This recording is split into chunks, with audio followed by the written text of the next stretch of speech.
Hi my friends, today we're going to make this box. The bottom is maple, the top is mahogany, and it has a beautiful finial.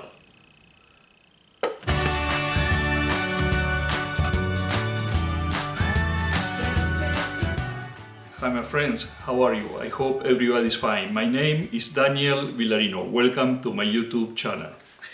It has been a while since I uploaded the last video, several months actually. I have been really busy at work.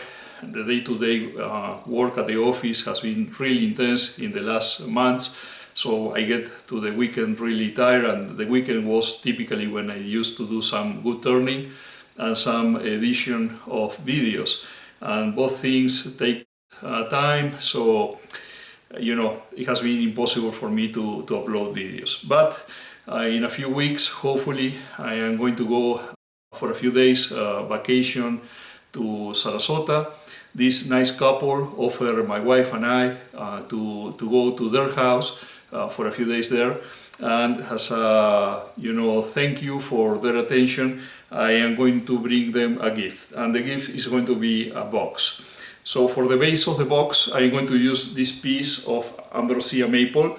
You can see here some of the stains that the Ambrosia beetle makes when working on the wood. And for the lid, I have this beautiful piece of mahogany that is going to go very well with the base. I think the contrast of the two woods is going to go very nice for the main part of the box. And then for the finial, I have this small piece of curly maple. It has a chatoyance. When you turn it with the light, it gives some sort of reflection that is very nice, and I think this piece is going to go very well on the top. So that's to this project. I hope you enjoy it. Let's get to work. I trace a circumference just slightly larger in diameter than my faceplate to help me place it on the blank. Since this maple is a hardwood, I made pilot holes and then put 8 screws in to secure the faceplate to the blank.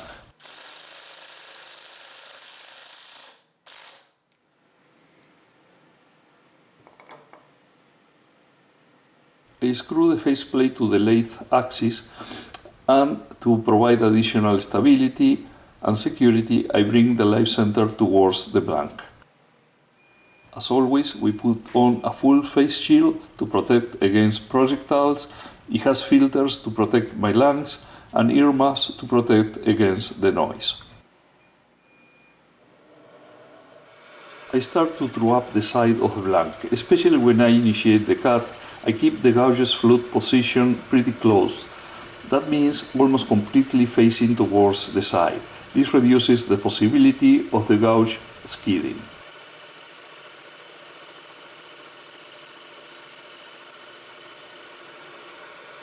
Here you can see the cut from a different angle, and you can see that I am rubbing softly the gouge's bevel against the wood. With the tool rest located in such a way that the point of cut of this heavy-duty scraper is at the center, I drew up the circular face of the blank. This scraper is freshly sharpened, so it cuts really well.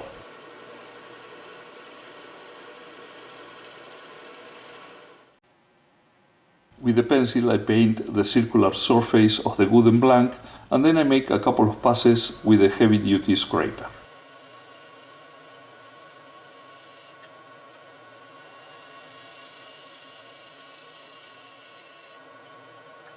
There are no pencil marks left. This means that we have screwed up all the surface. Around the transition between the base and the lateral side of the blank.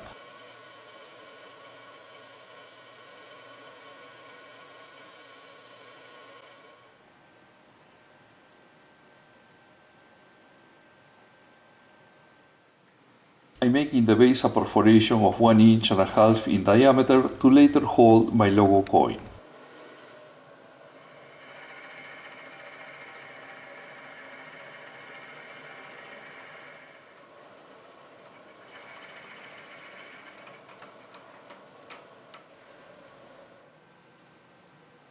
I'm going to make a circular mortise of a diameter just barely larger than the chuck closed jaws. So later I can expand those jaws in the mortise and hold the piece from the base. I am using a bedan to perform this mortise with a ring shape. I am making it wide enough to work in its interior with other tools.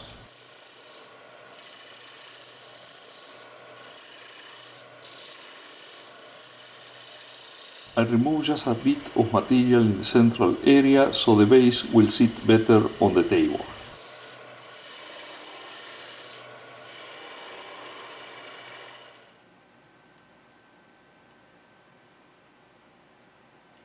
Around the border of the circular area where the coin will be placed so it looks better.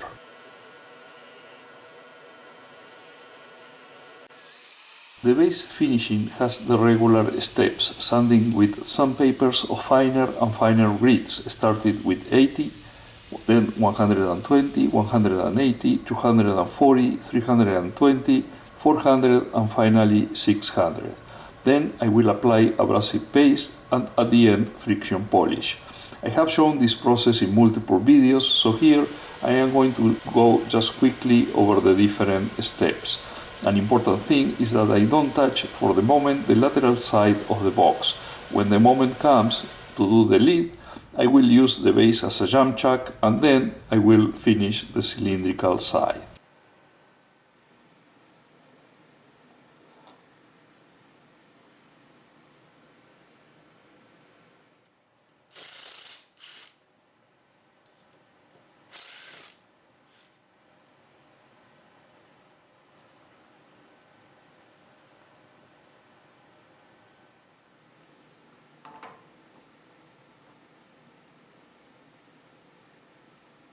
I expand the chuck jaws within the circular mortise I made in the base.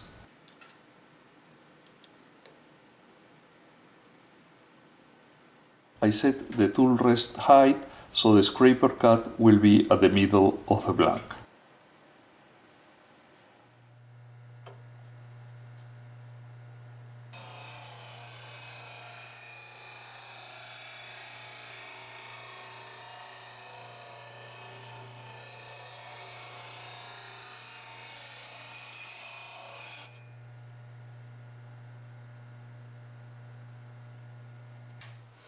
I drew up the face where the mouth of the box will be.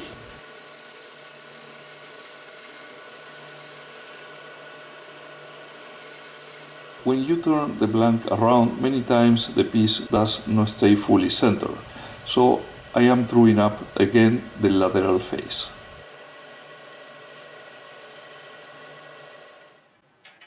I start working with the ball gouge, emptying the internal part of the box bottom.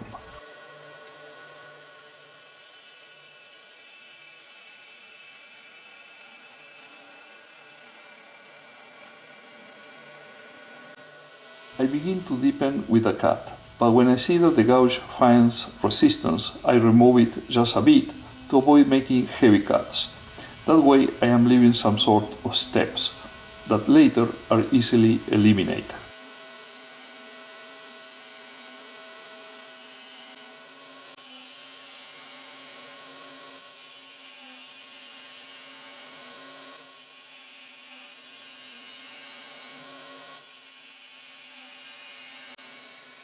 When the wood is dry and hard, like in this case, a well-sharpened scraper can be as effective as the gouge, as seen by the quality of the shavings I am getting. When the curvature of the heavy scraper bothers me, I change to a small round carbide scraper that allows me to work with a lot of precision.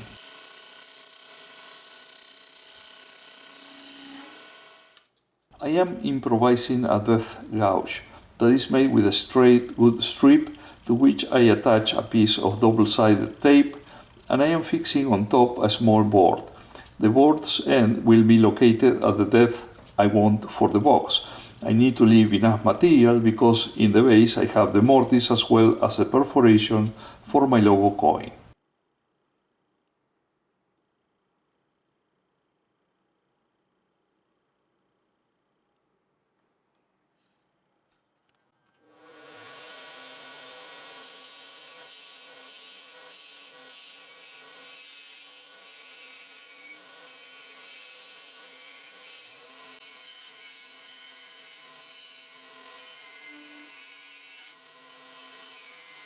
I continue deepening using this round carbide cutter scraper, and every so often I check the depth using the gouge I manufacture.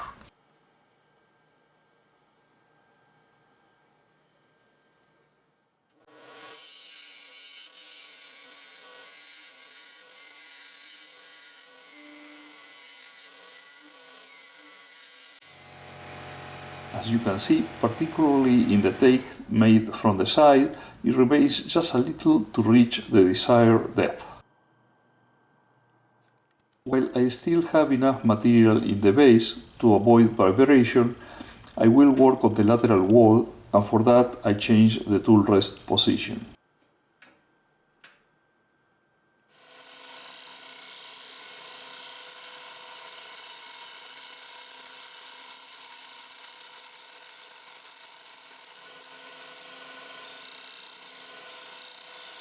I use a freshly sharpened ball gouge with deliberate and soft cuts to even the wall, and often I will be measuring with a caliper to ensure I keep an even wall thickness. I softly approach first the heel of the bevel to the wood, and then I keep closing in with the tip until I can initiate the cut. I start the cut approximately where the caliper could not go through.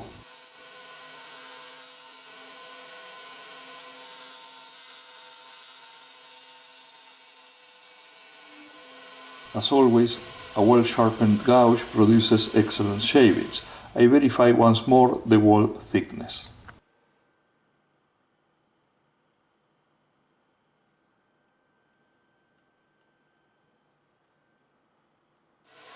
With the wall practically finished, I start to eliminate the wood that had remained in the base center.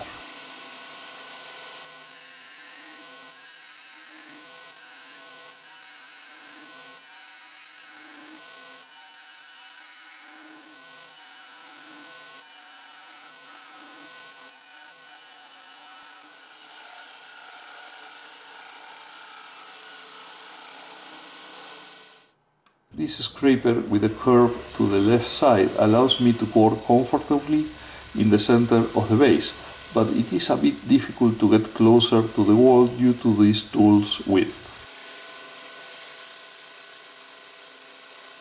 With this scraper that has the curve on the right side, I can get much closer to the internal wall of the box and work in good part of the base.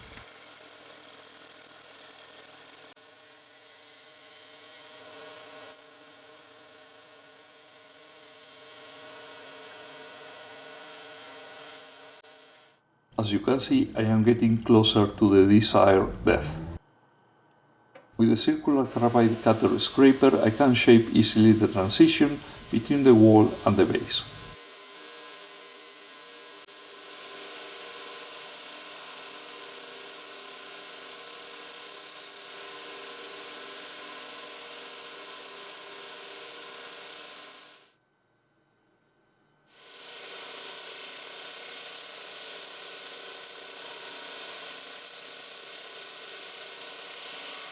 I have reached the desired depth.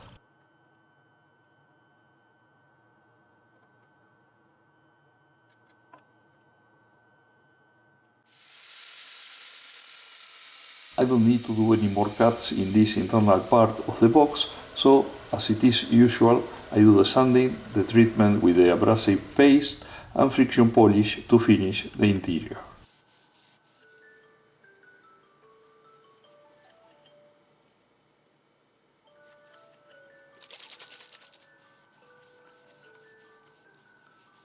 I am really happy with the grain of this Ambrosia maple piece.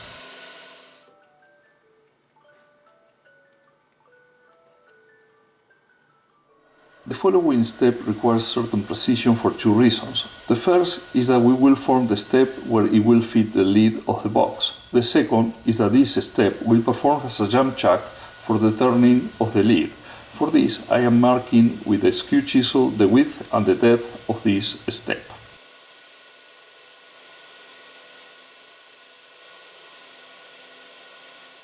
Something that it is really important is that the tool rest has to be parallel to the lathe axis.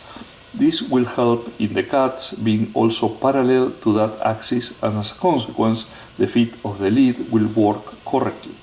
Also, by the shavings wisps that I am producing, you can see that I am doing really light cuts. This will allow me to get closer little by little to the required thickness.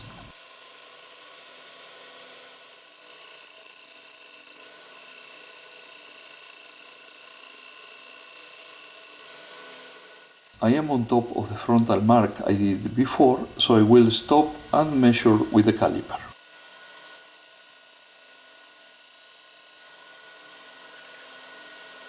The thickness is even in all the step.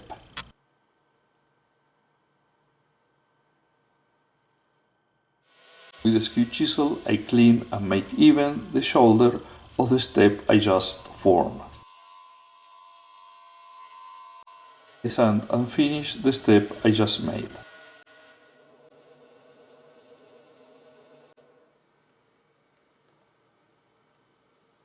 I remove the piece from the lathe still held by the chuck, so it will be easier to mount it later. And you can see I haven't finished yet the outside of the lateral wall.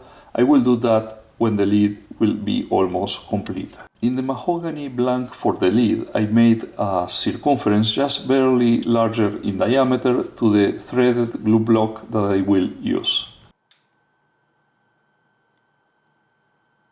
I use hot glue to attach the threaded glue block to the blank because I don't want to damage what eventually will be the top side of the lid.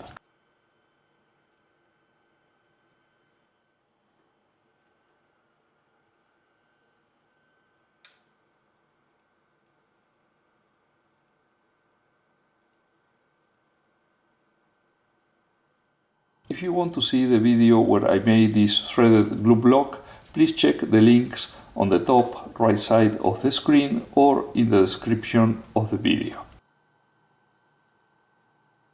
I have been asked many times what material is the hot glue. The most common is ethylene vinyl acetate, but there are bars of polyethylene, polypropylene, and polyester among other compounds. After a few minutes, the glue is solid again. I screw the threaded glue block onto the lathe axis.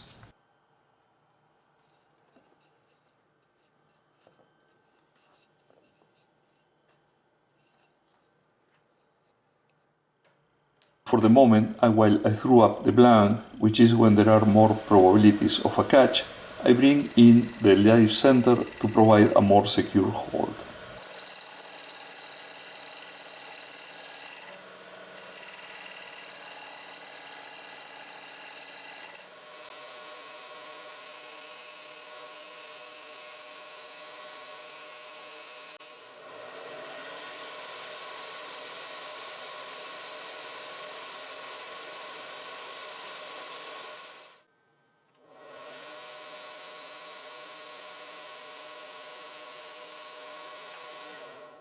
I take in the caliper a measure slightly shorter than the diameter of the external border of the box step that will insert in the lid, to have enough material to adjust by trial and error. I transfer the measure to the wooden disc.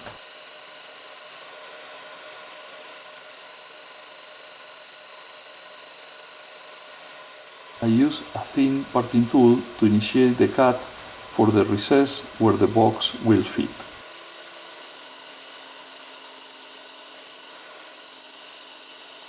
For starters, I will do relatively shallow cuts, because I want to use the body of the box as a jump chuck, so if I made a mistake and I leave it too loose, I can always make an adjustment with the cuts that are deeper.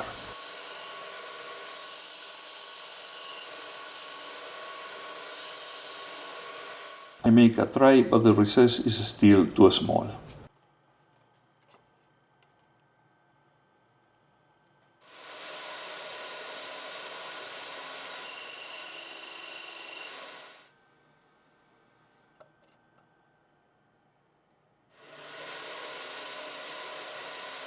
Each time I will enlarge the diameter of the recess using the parting tool, just a hair, and then try again.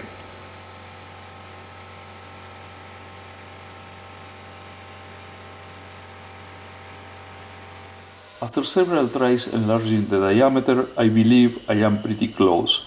I am making more space because if in the next try it does not work, I will begin using a skew chisel from the side to have more precision in the cut.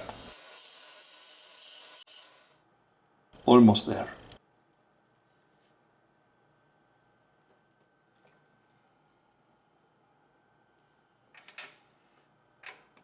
My apologies that I did not capture the cut well with any of the cameras, but basically I am using the tip of the skew chisel as if it were a scraper.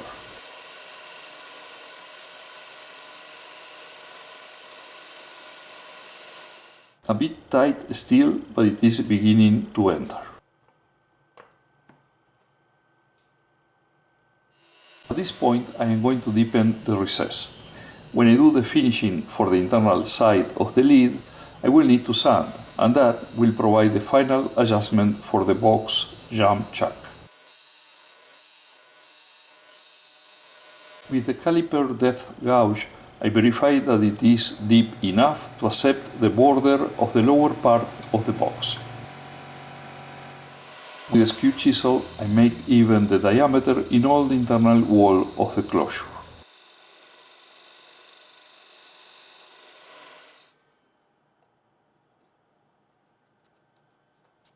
I try once more the closure and I see that it fits really tight, which is what I wanted. It is even a bit difficult to get it out, but the sanding will fix that. I use the heavy-duty scraper to remove the material in the internal part of the lid.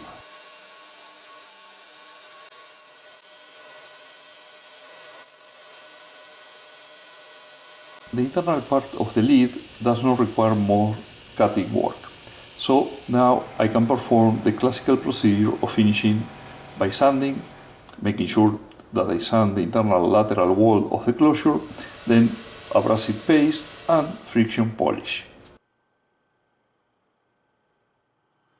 To detach the threaded glue block from the lid, trying not to damage the later, I will soak all the wood very well using denatured alcohol where the glue is attached to the wood. Keeping the wood soaked, after several minutes it detaches easily.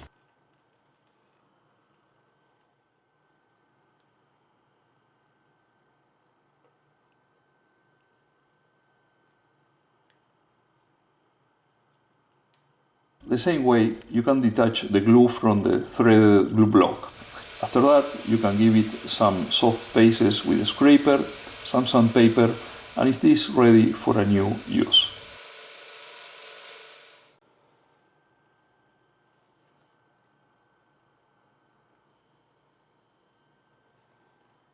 You may recall the chuck is still holding the bottom part of the box, so I screw it on the lathe axis. I use the lid to close the box. I use the bottom part of the box as a jump chuck. Mostly while I work on the lateral side of the lid, I will use a homemade cap live center that has a piece of leather attached to keep the lid in place. If you would like to watch the video where I made this homemade cap center, please check the link in the top right side of the screen or in the video description. Now that I have the box with the lid assembled, I can do the final true-up of the walls, and for that I will use the old pencil trick.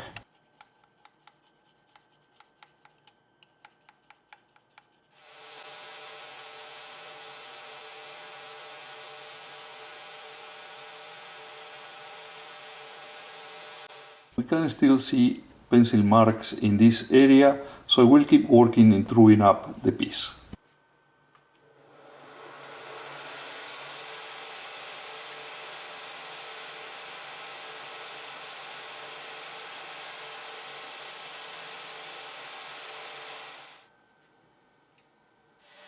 I use a detailed spindle gouge to round the borders of the lid and work in the area of the box base closer to the lid, since this gouge has a profile that allows me to get closer to the joint of both pieces.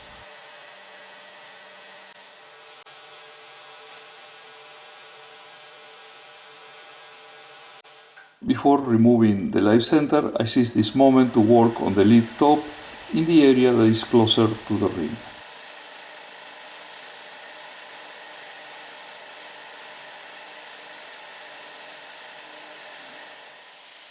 I am going to perform most of the finishing process while keeping pressure with the homemade live center, so it is safer, and as it is custom now, I will sand with finer and finer sandpapers, then treat the wood with abrasive paste, and finally friction polish.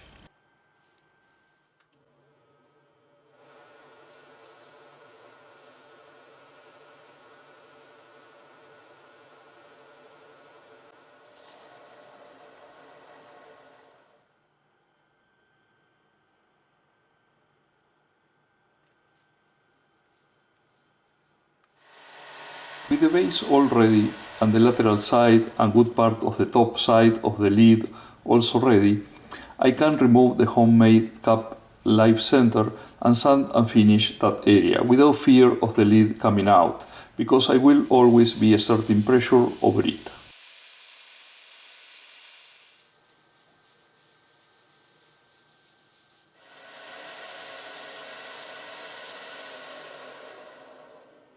In the tailstock I will mount the Jacob's chuck with a 1/2 inch bit and make a perforation that will house the finial. I will use the caliper to ensure that I do not go through the thickness of the lid.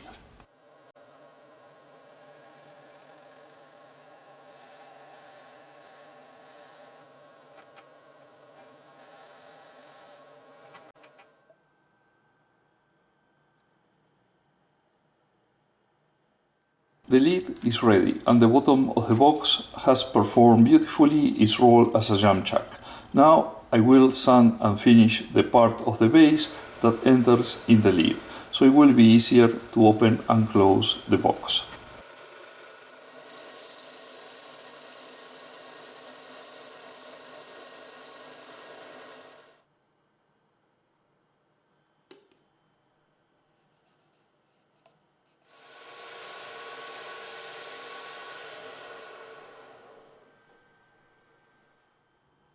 As you can see, the fit is such that the lid will remain in its place, but it is not difficult to open or close the box.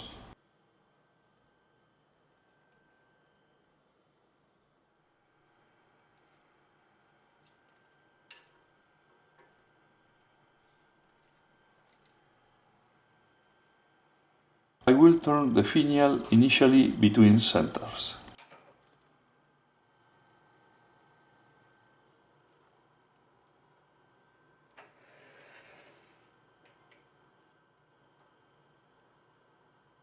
To true up the blank, I will make planing cuts.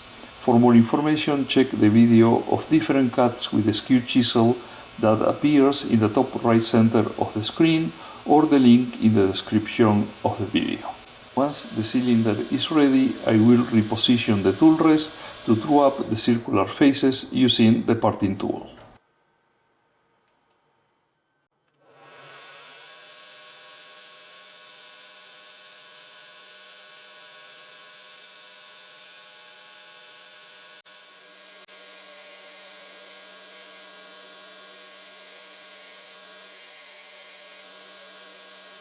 I am going to make a tenon of the same diameter as the bit I used to perforate the lid. In the caliper I have the measure for that bit. I remove the little maple piece from the lathe and try the fit in the lid. It is still too big. I place the blank between centers and I will remove just a hair of material to see if I get a good fit.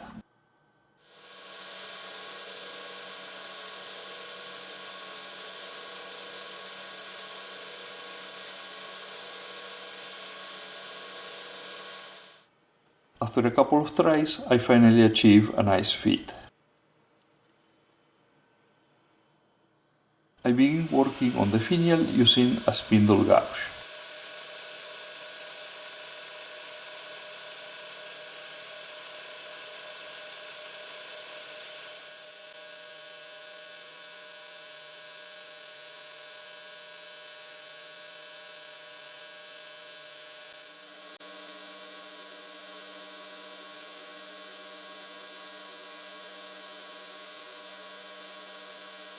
The shape of the finial will be simple and utilitarian. It will have a base against the lid and then the top will resemble a teardrop with a soft point.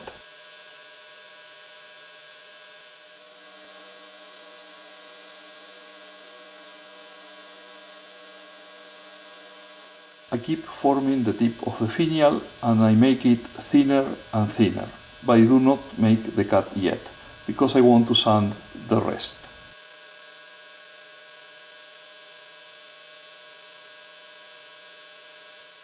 I apply to the finial the usual finishing treatment.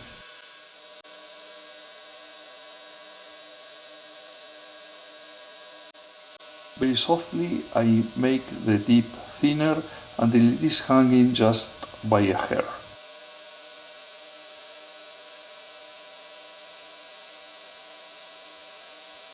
I remove the finial from the lathe and with a sharp knife and carefully I cut off the leftover knob.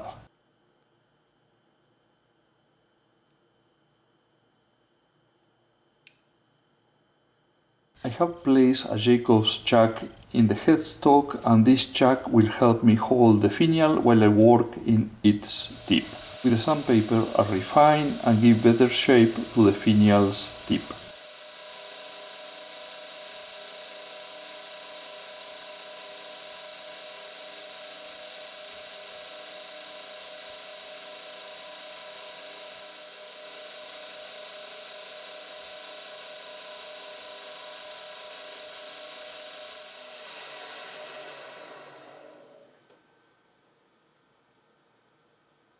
The finial is ready.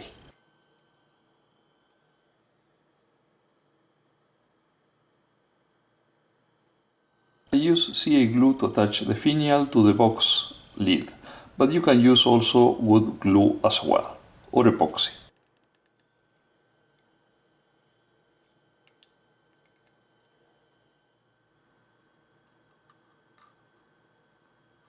And finally, to complete the box, I use CA glue to attach my logo coin.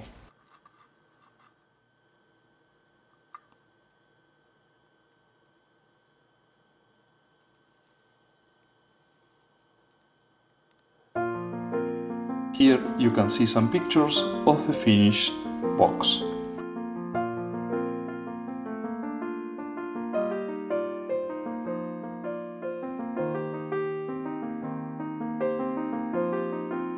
Okay, my friends, there you have it. The box is finished.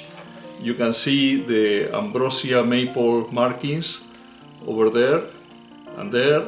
Also the coin with my logo in the base. The lid is mahogany and the finial is also maple, and this one is the maple, they call it fiddleback or cascade effect because of the compression of the fibers. Very nice. Let me open it and you can see the inside. So that's it. I hope the good people that is lending us the house enjoy this gift.